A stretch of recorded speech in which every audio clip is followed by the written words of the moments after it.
Mitraya Namaha. Thank you for being with me.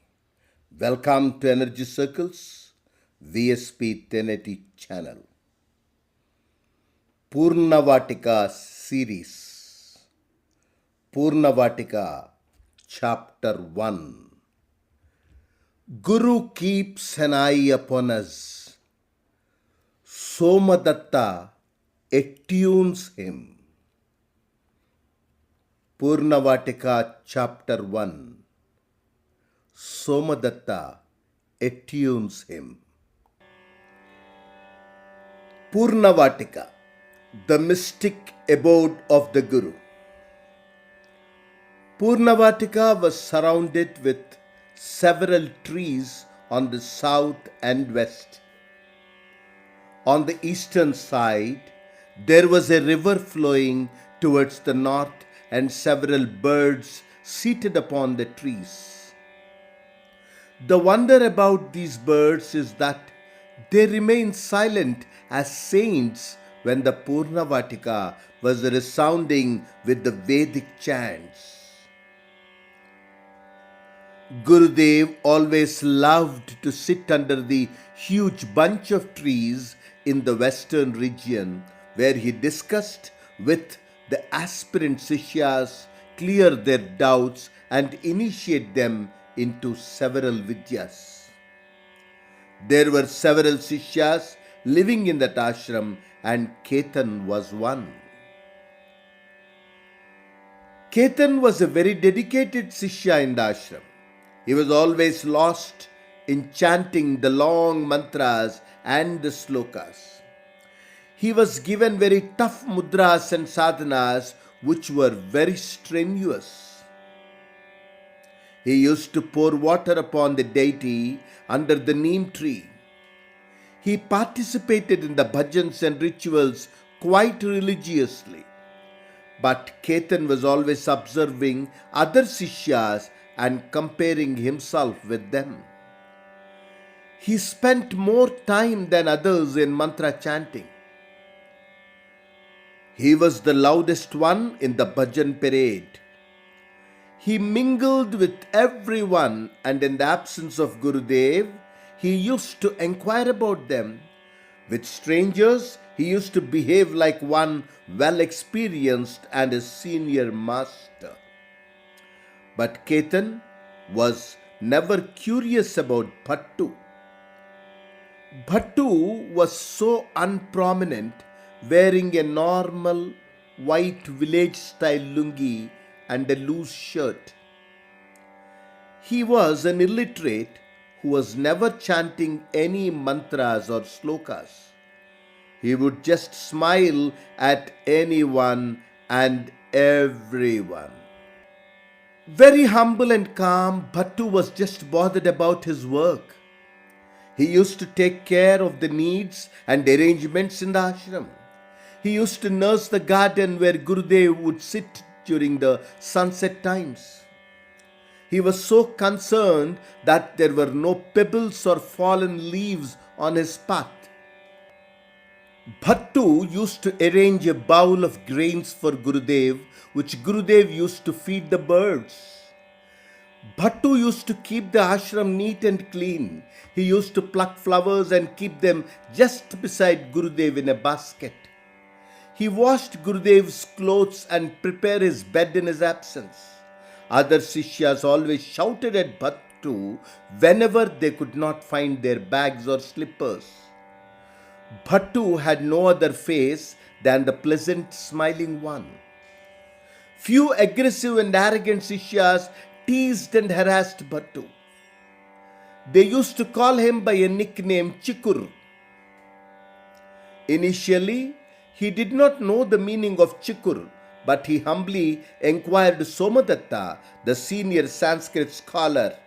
Bhattu smiled off when he learnt about the meaning of Chikur. Chikur means squirrel. He was okay with it. Though he was not educated, he used to observe carefully what Gurudev was explaining.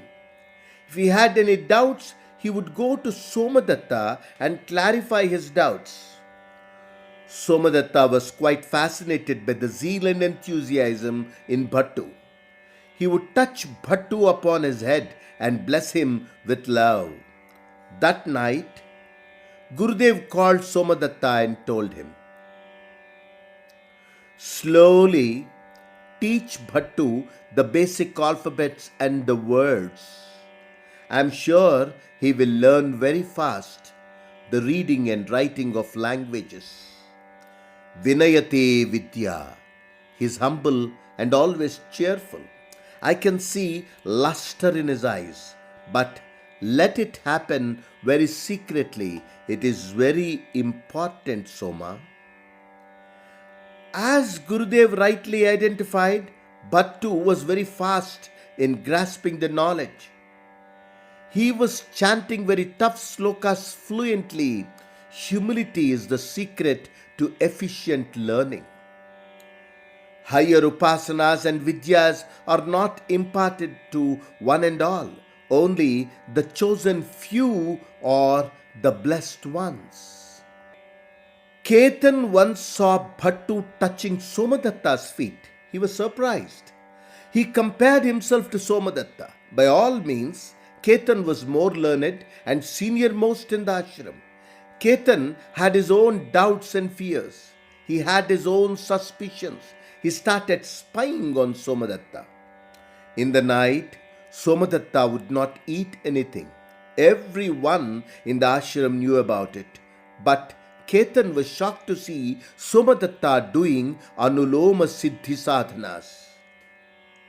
He was in Shirsasana yoga posture with a pot of water placed upon his feet facing the roof.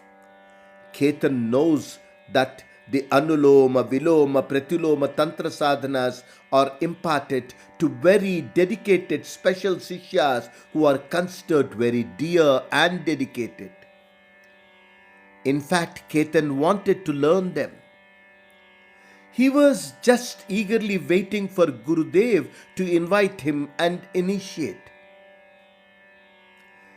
He had concluded that he is eligible to receive those wonderful higher vidyas. Why is Somadatta so important to Gurudev? Why is Somadatta given so much of importance? He had a doubt. Ketan decided to spy upon other sishyas too in the ashram. There were around 800 and above sishyas in the ashram. He chose to find out about few senior sishyas who were intimate to Gurudev. Pushyami. Pushyami was one senior sishya who lived upon the cliffy place on the southwest corner of the ashram. Ketan was shocked to find Pushyami doing Swarnadham Dhyana. Pushyami's body was 2 feet above the floor, sailing in mid-air levitation. He was chanting the Gupta Bija Mantra Malika, where the first half is chanted silently and the second half is chanted loudly, which requires great initiation. Unbelievable. Very advanced level indeed. He rushed towards few more sishyas. This too was a surprise. Sishyas whom Ketan thought were great sadhaks and upasaks were snoring fast asleep, while the sishyas who appeared innocent and worthless were into higher level sadhanas. Nishanta Sharma was floating in the air with fire saucers in both his hands. Gautam was surrounded by several snakes which were nodding their heads as he was playing the flute. Tilak was the biggest shock to Ketan. When he peeped into his room, there were 6 bodies of Tilak, all in a circle, each one of them a Tilak. They were all chanting the secret Agrajakshi mantras. Agrajakshi Tantra is a very powerful one, which is only given to chosen sishyas. Ketan returned to his room. He could not sleep. He had tears in his eyes. Then he remembered the words of Gurudev. After the Dvitiya Avruta Vidya, The second cycle is completed. Very few chosen ones will secretly receive the higher levels of sadhanas.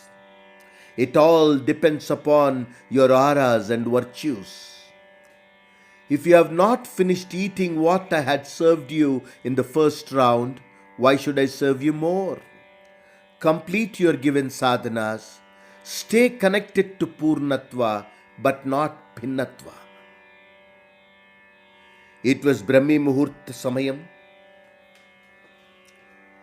Ketan suddenly rushed to Battu's place. He was surprised to see that Battu was not there. Then he had a flash of a doubt again. He silently walked over to Gurudev's personal chamber. Bhattu was asleep upon a bed of tulsi leaves and Gurudev was chanting the secret Abheri Sukta, sprinkling holy water upon him. Ketan collapsed upon to the ground. He just fell down. He almost fainted. Suddenly cold water was sprinkled upon his face. Bhattu folded his hands and said, "Please come in. Gurudev is calling you." Ketan was walking slowly. He had no words. He was shocked. He slowly walked forward, entered into the room. He was again shocked. Bhattu was asleep upon the tulsi bed. Ketan turned around and Bhattu was not there with him. Gurudev was chanting the Abheri Suktam. There was so much of vibration there. Ketan was shocked. There was another big surprise awaiting him. To continue Poornavatika, wait for the second episode. Please don't miss it. Adityoham.